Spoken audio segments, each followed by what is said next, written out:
근데 이걸 잘 모르시면 퇴직하시고 그냥 인터넷만 주구장창 끼고 앉아 계시는 경우들이 있는데 이 확률이 굉장히 떨어지는 작업이 될 수도 있다라는 거죠. 혹시 뭐 사례, 뭐 괜찮은 사례 요거와 관련돼서 그거 기억나시는 분 있을까요?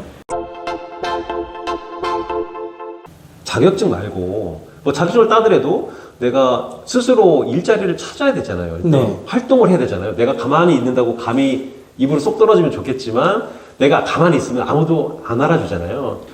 뭔가 인터넷 서치를 하시거나 아니면은 고용센터? 네. 뭐 이런 데 가서 뭔가 검색을 하시는데 이렇게 접근하면 어떨까요? 직업을 찾으려면. 이게 확률적으로는 굉장히 떨어지는 행동이죠. 네. 이것도 잘못된 접근 방법이에요? 그러니까 네. 구직자는 가장 쉬운 방법으로 일자리를 찾고 싶어 합니다. 그쵸. 제일 쉬운 게 컴퓨터 전원 키는 거겠죠. 네. 네. 그런데 사실은 우리나라에서 일자리가 없어지는 경로를 추적해 가다 보면 중장년을 대상으로 한 일자리는 거의 한 70% 이상 사람을 통해서 나오는 정보 혹은 소개 추천 이런 쪽을 통해서 사라질 가능성이 높다라는 거죠. 되게 중요한 정보인데. 그러면은 일자리가 만약에 10개가 있다, 우리나라에. 10개가 있으면 7개 정도는 이런 고용센터나 이런 인터넷을 통해서 이력서를 받고 이런 프로세스로 돌아가는 게 아니라 기인 추천이 채용을 전제로 할 때는. 네, 채용을 전제로 할 때는. 사실은 기업에서도 채용을 할 때는 기업이 가장 신뢰할 만한 사람은 본인들이 지켜본 사람이겠죠. 그렇네요. 예. 근데 내가 지켜본 사람이 없다. 그럴 때 다음으로 믿을 만한 사람은 내가 믿는 사람이 지켜본 사람이겠죠. 그래서 믿는 사람이 소개하는 분들을 가장 우선적으로 우선시하는 거죠. 채용을 한다. 제가 면접관이기도 한데 이런 표현을 하면 죄송하지만 사실 면접에서 15분, 20분 상간으로 누군가를 속속들이 파악한다. 이렇게 굉장히 현실적으로 어려운 얘기죠. 그렇죠. 네. 그렇다라는 것은 사실은 그렇게 뽑으면 내가 과연 신뢰할 만한 직원을 뽑았느냐라는 부분에 대해서는 의문점이 남는 것이고요. 그런 사람들은 경우에 따라서 면접 현장에서 죽으라고 열심히 하겠다 그랬는데 그 다음날 바로 잠적하는 경우 부지기수입니다. 중소기업에서는. 지금 면접관이 어떤 분야인지 혹시 말씀해 줄 수 있나요? 저는 공기업 면접관 활동도 하고 있습니다. 지금 그 50대, 60대이신 분들 말고 젊은 층도 네, 포함해서죠. 포함해서 다 네, 면접을 네. 하시고 있으시구나. 네. 네트워크를 먼저 좀 중시해야 되겠네요. 어떻게 좀 이거를 준비를 해야 될까요? 일단 몇 가지 전제 조건이 좀 필요합니다. 네. 특히 이제 대표적인 게 사전에 관리가 좀 되어 있어야 되죠. 이 사전에 관리라는 것은 이미 예전부터 연락을 좀 꾸준히 해오고 있어야 된다는 겁니다. 예를 들면 퇴직 전 2년 정도 전화 한 통 안 하다가 내가 퇴직하고 그제야 전화 건다? 이거 본인 못 하거든요. 얄미울 수도 있겠어요. 어떻게 보면. 예, 본인도 못하고 예, 받는 쪽의 입장에서도 대단히 좀 뻘쭘할 수 있죠. 속된 말로 네. 거시기 하죠. 네. 그러면 미리 계속 꾸준하게 지속적으로 이런 인맥 형성을 위해서 노력을 하셔야 되는 노력을 거군요. 해야 되고요. 그 노력 속에는 사실 내가 좋은 이미지로 누군가에게 남아 있어야 되는 부분이 좀 필요합니다.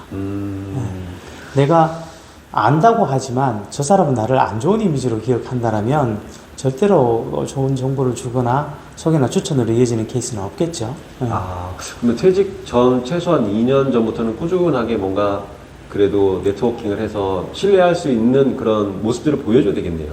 그렇죠. 퇴직하셨는데 누구는 퇴직한다고 그러면 그때부터 사방팔방에서 전화 오는 사람이 있고요. 누구는 퇴직하고 1년이 지나도록 전화 한 통 못 받는 사람도 있습니다. 그렇죠. 이건 굉장히 큰 차이거든요. 그럼 또 뭔가 인맥 관리나 뭐 이런 거 말고 또 준비할 게 뭐가 있을까요? 그 다음에는 사람을 당연히 만나야 되는 거죠. 사람을 만나야 되는데 이때도 그 사람 내 주변에 편하다고 익숙한 사람만 만나시지 마시고 가능하면 오랜만에 만나는 사람들이 훨씬 재취업에는 도움이 된다라는 연구 결과도 있습니다. 오랜만에 만나는 사람들은 구체적으로 어떤 사람들일까요? 예를 들어 네.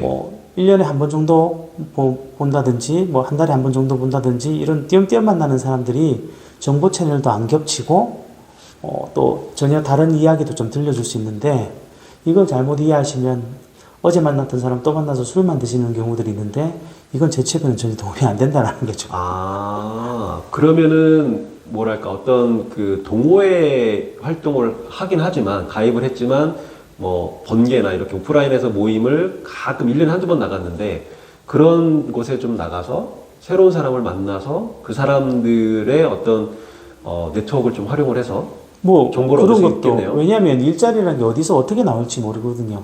직업 시장이라는 것은 우연이라는 게 굉장히 강력하게 작용을 많이 합니다. 혹시 뭐 처음부터 이런 직장에 들어오고 이런 걸 계획을 하셨는지는 모르겠으나 아니죠. 네. 많은 경우에 사소한 우연들이 겹쳐서 진로가 틀어지는 경우들이 많거든요.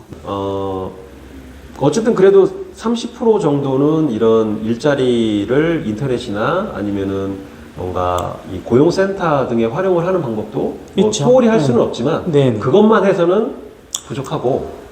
예, 저희끼리 네. 그런 말 합니다. 그 경비자리도 좋은 일자리는 공고 자체가 안 나온다고요. 아, 그래요? 안 나옵니다. 좋은 자리는. 아름아름 다 이제 소개로 네. 다 채워지기 때문에 네, 굳이 정말 아름아름 채워지지 않을 때만 공고를 네, 네. 내는군요. 그래서 나오는 것이 뽑다 못 뽑아서 나오는 공고도 꽤 됩니다. 근데 이걸 잘 모르시면 퇴직하시고 그냥 인터넷만 주구장창 끼고 앉아 계시는 경우들이 있는데 이 확률이 굉장히 떨어지는 작업이 될 수도 있다라는 거죠. 혹시 뭐 사례, 뭐 괜찮은 사례 요거와 관련돼서 그리고 기억나시는 분 있을까요? 뭐 네트워크를 통해서 어떤 분야에서 어떻게 좀 취업을 했는지? 그 운동을 하셨던 분이셨어요. 운동을 하셨던 분이셨는데 운동을 그만두고 이제 뭘 해야 될지 모르겠다라고 얘기를 하더라고요. 운동을 정말 엘리트 운동까지 하셨던 분이세요. 제가 이런저런 얘기를 하다가 혹시 선배님들이나 주변 동료들 좀 먼저 사회에 나가신 분 만나보셨습니까? 라고 얘기했더니 그건 아직 안 해봤대요. 대한민국에 이게 그 혈연, 뭐 지연, 학연 뭐 이런 것들이 병폐가 되고 있다라고도 하는데 그걸 뭐 근데 그 병폐가 된다라는 것은 정말 깜도 안 되는 사람을 억지로 꽂아 넣을 때는 병폐죠. 아, 그렇죠. 근데 우리가 보통은 알고 있다고 깜도 안 되는 사람을 밀어넣지는 않고요. 이 사람은 할만하다고 싶으니까 얘기를 해주는 경우가 많죠. 깜도 안 되는 사람은 깜도 안 되는 사람을 밀어넣으려면 뒷돈을 받거나 그렇죠. 그죠? 누가 권력을 행사해야 되는데 우리가 그런 사람이 주변에 있는 건 아니잖아요. 예. 한 2주 정도 선후배들을 만나보고 다시 뵙기로 했었습니다. 그 2주 이후에 갈 곳이 정해졌다고 저를 찾아오셨더군요. 그런 생각을 잘 못 하실 수도 있겠네요. 그게, 이런 방법론에 대해서는 사실 일반인들은 많은 경우에 좀 무지한 경우가 많으세요. 그래서 퇴직하면 당연히 뭐 구인공고를 찾아봐야 된다. 그래서 인터넷 뒤져봐야 된다. 이런 생각만 하고 있는데 사실은 내 주변에서 먼저 사회를 진출한 사람들을 만나보는 것이 훨씬 강력한 해결책이 될 수도 있다는 거죠. 그 퇴직을 하고 나서 어쨌든 뭔가 계획된 퇴직도 있지만 갑작스럽게 퇴직을 당하시는 분도 많이 있고 그러다 보면 좀 회사에 대한 배신감도 많이 들고 또 당혹스럽고 또 가족한테 얘기하는 것도 좀 뭐랄까 좀 힘든 부분도 있고 있죠. 네. 주변 지인들이나 친구들한테 나 이번에 퇴직됐어 뭐 이렇게 얘기하기가 좀 당황스러운 부분이 많이 있어서 그럼에도 불구하고 내가 일자리를 원한다면 주변에 내가 퇴직을 했기 때문에 알릴 필요가 있겠네요. 처음에. 네네. 그 알린다라는 것이 그냥 저는 좀 편하게 얘기하면 뭘 그냥 나 퇴직했어 좀 알아봐줘 뭐 이런 얘기가 아니고요. 그냥 조언을 구한다라고 생각하시고 내가 이제 퇴직했는데 어떻게 하면 좋을지 뭐 잘 모르겠네. 너는 이런 경우라면 어떻게 할 것 같아? 라든지. 좋은 방법이네요. 예. 이게 사실은 중장년이 되면 좀 아쉬운 것 중에 하나는 잘 안 물어요 주변에 뭘. 그렇죠. 너 자존심이 좀 있으니까. 이게 자존심하고 관계가 왜 되는지 저는 잘 모르겠는데, 그러니까 사실은 우리가 살면서 그 주변에 조언만 좀 구해도 실수를 굉장히 많이 줄일 수 있을 것 같은데 일뿐 아니라 다른 영역에서도 잘 안 묻더라고요. 알겠습니다. 그럼 지금 이제 퇴직이나 이런 은퇴를 준비하시는 분들에게 뭐 1년 정도 전부터 좀 챙겨라, 이런 거 좀 챙겼으면 좋겠다라고 좀 해주실 말씀 있을까요? 첫 번째는 방향부터 잡으셔야 되죠.